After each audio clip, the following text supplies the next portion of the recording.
আজ কি রান্না করবা? এই দেখো আজকে মুরগির মাংস রান্না করবো আমি।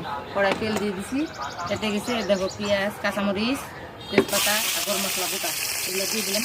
এগুলো একটু ভাজা ভাজা করে এটা এখন আদা রসুন বাটা দিই। এটা এখন আমি গুঁড়া মশলা দিয়ে দেবো, হলুদের গুঁড়া, মরিচের গুঁড়া, ধনের গুঁড়া, জিরার গুঁড়া, আর হলে গরম মশলার গুঁড়া, আর পরিমাণ মতো লবণ। তরকারিতে আমি কিন্তু কিছু টমেটো দিচ্ছি, টমেটো দিলে না টেস্টটা বেশি ভালো আসে, তাই জন্য টমেটো দিচ্ছি। যখন কষা পড়লো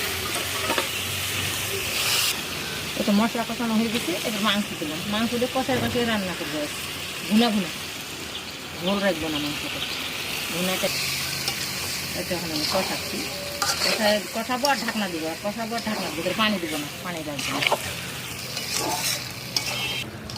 কষানো মাংসের কালার তো সুন্দর হয়েছে। হ্যাঁ, প্রায় আধা ঘন্টা মতন কষালাম, দেখো প্রায় হয়ে আসছে মাংস। কি সুন্দর আসছে কালার না?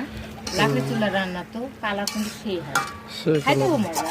এই জন্য তো কষ্ট করে হলেও আমি রান্না করি এখানে। হয়ে আসছে, এত মাংস রান্না করা হয়ে গেল, আমি জিরার গুঁড়া দিয়ে দেবো। এই তো দেখো রান্না করা হয়ে গেল আমাদের মুরগির মাংস ভুনা। এক ফোঁটা পানি দিইনি কিন্তু খেতে আমি।